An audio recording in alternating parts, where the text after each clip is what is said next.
நண்பர் அனைவருக்கும் வணக்கம். நம்மளை தூண்டில் பயணம் இன்றும் தொடர்கிறது. அந்த வகையில் நம்ம எங்கே வந்திருக்கோம் அப்படின்னா ஆலந்தலை வரைக்கும் வந்திருக்கோம். தடை செய்யப்பட்ட பகுதி, அதான் முக்கியமான ஆபத்தான ஏரியா அப்படிங்கிற ஏரியாவுக்கு வந்திருக்கிறோம். மீன் பிடிச்சிருக்கிறோம். அந்த மீன் பிடிச்ச காட்சிகள் நம்ம வரும், நீங்கள் பாருங்கள். இந்த ஏரியாவில் வந்து மீன் பிடிக்கக்கூடாது அப்படிங்கிற சொல்கிறாங்க. நான் மென்ஷன் பண்ணியிருக்கேன். எதனால் சொல்கிறேன்னா, ஊருக்காரங்களுமே நான் தப்பாலாம் சொல்லலை.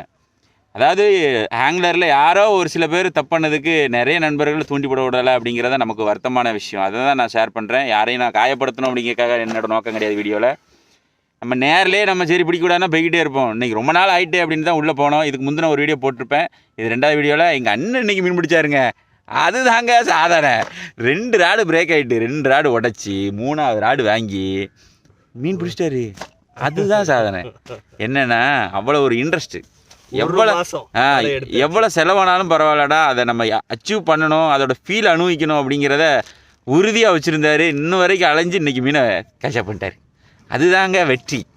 வெற்றியிலே பெரிய வெற்றி அண்ணன் சாய்ச்சதாங்க வெற்றி. நாங்கள் பிடிக்கிறலாம் மீன் விஷயமே கிடையாது. அண்ணன் பிடிச்சதான் இன்றைக்கி விஷயமே.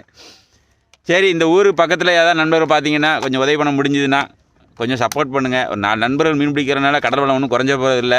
நான் சொல்கிறத கொஞ்சம் யோசிச்சு பாருங்கள். வேறு ஒன்றும் சொல்ல, நான் யாரையும் தாழ்த்தி பேசலை, யாரையும் ஒரு குறை சொல்லலை. யாரோ ஒரு 2 பேர் தப்பு பண்ணியிருக்கலாம். கொஞ்சம் நீங்கள் தான் கொஞ்சம் பொறுத்து சரி, ஐயோ பாவம் பிள்ளையை பிடிச்சிட்டு போகுது, அவனை பிடிச்சி எத்தனை லட்சத்துக்கு கொண்டு போயிட போகிறாங்க அப்படின்னு கொஞ்சம் மனசு இறங்கி விடுங்க. நம்ம வீடியோக்குள்ளே போயிடலாம். வாங்க வீடியோக்குள்ளே போகலாம். தம்பிக்கு மீன் தூக்கில் மேலே கொழுப்பில் பெருசில் அப்படி தட்டில் மெதுவா. சைஸு நல்ல சைஸு, சூப்பர் சைஸு. 1.5 கிலோ இருக்கும்ண்ணே. ஆமாம், 1.5 கிலோ இருக்கும். மேலே போகாதே, இந்த கல்லுக்குள்ளே அனுமதி கிடையாதுன்பா. கையில ஊக்கப்பயிரப்பம் தம்பி, கவனம். மீன் துள்ளும்.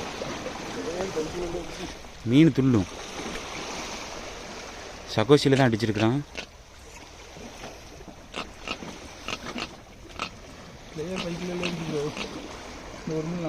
வேற வழி இல்லைடா, கீழே எங்கிட்ட உரமாக போட்டுட்டுடா. நல்ல சைஸ், சூப்பர் சைஸு. பாருங்க, நம்மளே தெரியாமல் பிடிச்சிக்கிட்டு இருக்கோம். ராடை என்ன பிடிச்சிட்டு ஒடிச்சு போவாங்களான்னு பயமாக இருக்குது. இருந்தாலும் மீன் ஆசை நம்மளை விட மாட்டிக்கி.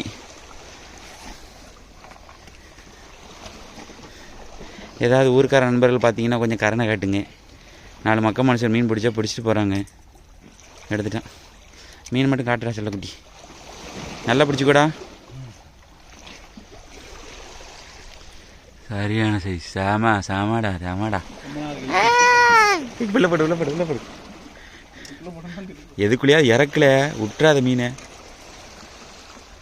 மீன் பைக்கில் இறக்கிட்டு இருக்கான். சரி, நம்ம ட்ரை பண்ணி பார்ப்போம். நமக்கு ஜிக்குக்கு எடுக்க மாட்டேங்கி, சகவசி போட்டு பார்ப்போம். மீன் அடிச்சிருக்கு. கரைக்கிட்டான். இந்த அதே சைஸு.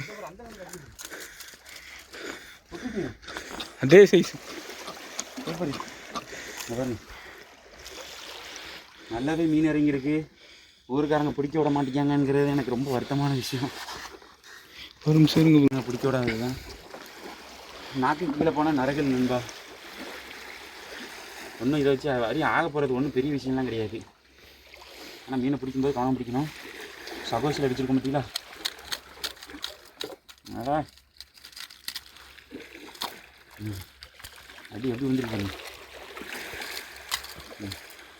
1 அடித்தா 1 ரிலீஸ் ஆகுது. வெற்றிகரமான சைஸ். அடுத்த என்ன மீன் பிடிப்பும் பார்ப்போம். எல்லாம் இப்போ பாப்பரில் இறங்கிட்டாங்க.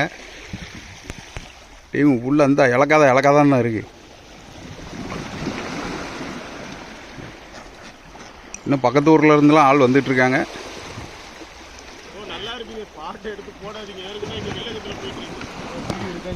எடுத்தாச்சுண்ணே. மெதுவா. பாறை. சரியான பாறை பார்த்துட்டேன். இன்னும் சுற்றுங்க. மெதுவா சுற்றுங்க. இருங்க, நீங்கள் பாறை தூக்கிடலாம். இப்போ தான் சொன்னார் அண்ணனுக்கு ஒரு மீன் அடித்தா சூப்பராக இருக்கட்டும். அப்படியே தூக்குங்க செல்லத்தை. பக்கா. சம பக்கா. அண்ணன் வந்து எத்தனை ராடு 2 ராடை உடச்சி 3வது ராடு வாங்கி மீனை அச்சீவ் பண்ணிட்டாங்க பாருங்க. இதுதாங்க வேணும். இதுதான் வெறிங்கிறது. செம்மன இருந்தா கத்துறான். ஆனா 2வது மீன் இல்லை இதான் கொஞ்சம் நல்லா ஃபைட் பண்ணியிருக்கு. அது ஃபைட் பண்ணல. இதை பற்றில செம்ம பீஸு. என்ன பேச கட்டுவோம், பேச தெரியல. எப்படியோ தலையோட ராசி. தூக்கியாச்சு. சமான அழகு ஃபைட்டு. இல்லை உனக்கு அடிச்சிட்டா? இல்லை உனக்கு அடிச்சிட்டா?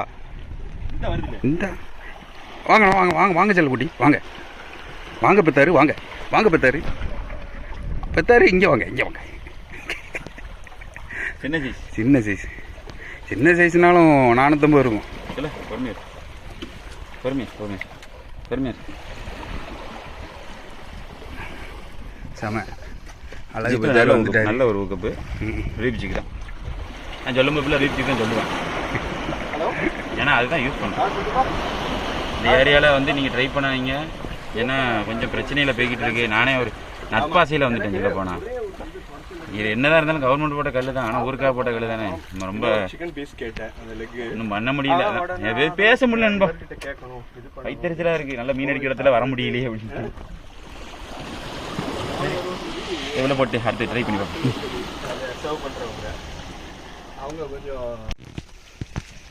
வந்துட்டேன். இல்லை வந்துட்டேன். சைஸா வந்துட்டான். வந்துட்டேன்.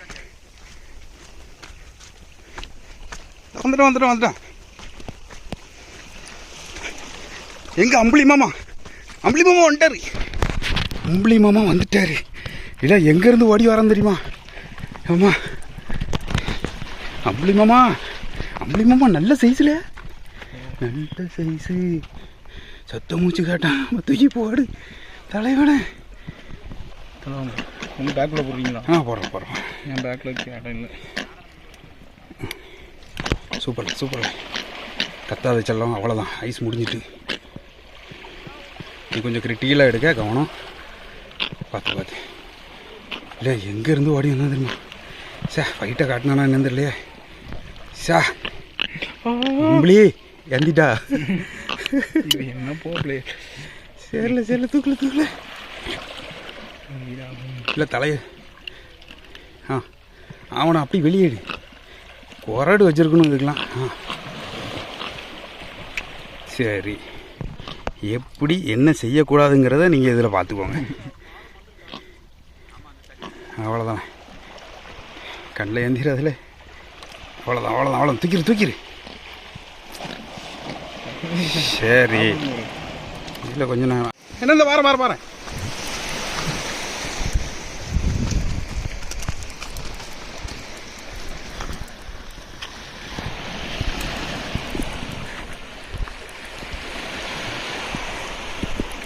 இல்லை வந்துட்டேன்.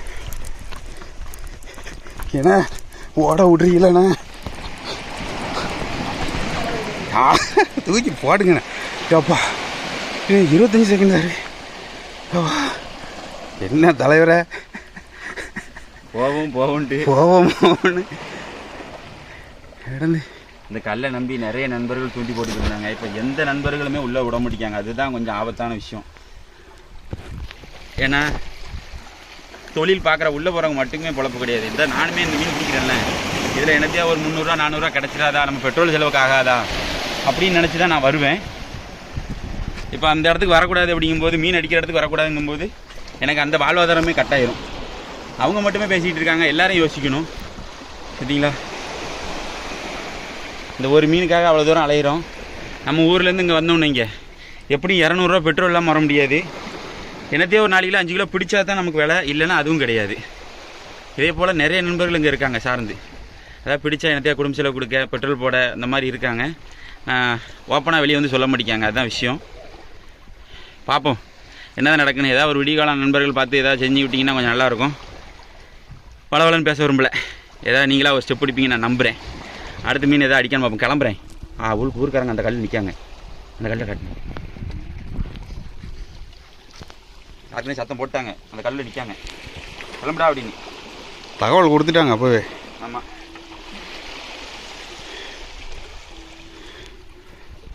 சரிண்ணே. நல்ல மீன் அடிக்கிற பகுதியில் வரக்கூடாதுன்னு நினைப்போம். மொதல் வீடியோ வந்து ஆலந்தரையில் நான் வீடியோ போட்டிருந்தேன். இந்த 2 வீடியோமே என்னால் முடிக்க முடியல. நான் மீனை கடைசியாக காட்டில் ஊர்க்காரங்களுமே தம்பி இதுலேருந்து தூண்டி போடக்கூடாது, முதல்ல வெளியே கிளம்பு அப்படின்ட்டாங்க. அந்த அன்னைக்கு கிளம்பிட்டேன்.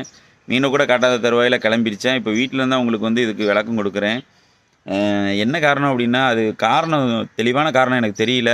போர்டு எதனால் வச்சாங்க, என்ன ஏது அப்படிங்கிறது எனக்கு ஐடியாவே இல்லை. இந்த ஒரு நண்பர்கள் நிறைய கமெண்ட் பண்ணியிருந்தாங்க, இதுக்கு ஒரு தீர்வு கிடச்சிடாதா அப்படி இப்படின்னு நிறைய கேட்டிருந்தாங்க.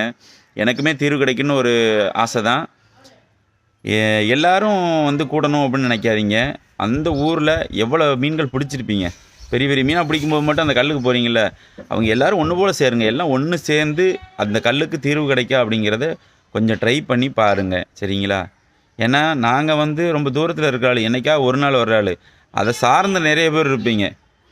அவங்களாம் முன்னாடி ஸ்டெப் எடுத்து நீங்களாக வந்து கேட்டால் தான் இதுக்கு தீர்வு வருமே தவிர, எங்கேயோ இருந்து இங்கே வந்து சாதிக்கணும், அதை கிளியர் பண்ணி தந்துடணும், நம்ம போய் மீன் பிடிக்கணும் அப்படின்னு நினச்சிங்கன்னா அது வந்து சுயநலமான விஷயம். நீங்களாக போய் நீங்களாக தீர்வு எடுக்கணும். அது தீர்வு எடுத்தால் தான் அது உங்களுக்கான விடிவு காலம் பிறக்கும். நான் இது யாரையும் குத்தம் சொல்லியும் சொல்லலை, ஊருக்காரங்களையும் நான் சொல்லலை. எதனால் சொல்லிக்கிட்டு இருக்கேன் அப்படின்னா, இந்த கல்லுக்குள்ளே மீன் பிடிக்க முடியல அப்படிங்கிறது எனக்குமே ஒரு வருத்தம் தான். எப்போமாவது வருவோம், ஏதாவது 1-2 மீன் பிடிப்போம் அப்படிங்கிற ஒரு கண்டென்ட் எடுத்துகிட்டு நான் பாட்டுக்கு போய்கிட்டு இருப்பேன். அதில் ஊழி பாறைன்னு பெரிய பெரிய மீன்கள் பிடிச்ச நண்பர்கள் இன்னுமே அந்த இடத்துல சுற்றி சுற்றி வாரீங்க பிடிக்க முடியாமல். ஆனால் யாராவது வந்து தீர்வு கொடுத்துட மாட்டாங்கன்னு நினைக்கிங்க, தவிர நீங்கள் அதுக்கான தீர்வை எடுக்க மாட்டேங்கிங்க. அதுதான் ஒரு கஷ்டமான விஷயம். அதில் ஒரு 20-30 பேர் இருக்கீங்கன்னா, அந்த 20-30 பேர் ஒன்று போல் சேர்ந்து அந்த ஊரில் பிரச்சனைகளை கொஞ்சம் சேர்த்து பேசுங்க. என்ன பிரச்சனை, எதனால் நீங்கள் போர்டு வச்சிங்க, நாங்கள் அப்படி என்ன மீனை பிடிச்சிட்டோம், என்றைக்காவது ஒரு நாள் மீன் அடிக்குது, நாங்கள் எதுக்கு யாருக்கும் எதுவும் பண்ணலையே. நீங்கள் வலை போடுறீங்க, கல் ஓரத்தில் வலை போட்டிங்கன்னா நாங்கள் பாட்டுக்கு போயிருந்தோம். வலை இல்லாத பட்சத்தில் தான் மீன் மாட்டுது அப்படிங்கிறத விளக்கம் கொடுங்க, அவங்களுக்கு புரியணும். அவங்களும் எந்த ஒரு தாட்டில் பேசுகிறாங்க அப்படிங்கிறது எனக்கும் தெரியல. தெரியாத நானும் அதிகமாக பேச முடியாது, சரிங்களா? தீர்வு உங்கள் கையில் தான் இருக்குது. நிறைய கமெண்ட் வந்துருந்துச்சு. கடல் வந்து பொதுவானது தான், யாரும் சொந்தம் கொண்டாட முடியாது, இது கவர்மெண்ட் போட்ட கல் தான், நான் இல்லைன்னு சொல்லலை. ஊர்க்காரங்க எதனால் அதை மறுக்கிறாங்க உள்ளே தூண்டி போடுறது அப்படிங்கிறது நமக்கு இன்னும் விவரம் தெரியாது. அதுதான் முதல்ல மெயினான விஷயம். நம்ம வந்து இவங்க ஒரு அண்ணன் கமெண்ட் பண்ணியிருந்தாங்க, மது குடிக்க அனுமதி கிடையாது, மது குடிக்கக்கூடாது, உள்ளே வந்து அன்அஃபிஷியலாக போகக்கூடாது அப்படிங்கிற மாதிரி போட்டால் பிரச்சனை இல்லை. தூண்டி போட பர்பஸ்க்குமே போட மாட்டேங்காங்க அப்படிங்கிறது தான் எங்களோட ஆதங்கமும். ஒரு தீர்வு கிடச்சிடாதா அப்படிங்கிறத பார்க்குறோம். எல்லாம் கடவுள் கையில், பார்க்குற நண்பர்கள் கையில். கொஞ்சம் ட்ரை பண்ணுங்கள், தீர்வு கிடைக்கும் அப்படின்னு நான் நம்புகிறேன். இதே போல் மற்றொரு வீடியோ சந்திப்பு நண்பர்களே, சரிங்களா? பாய்.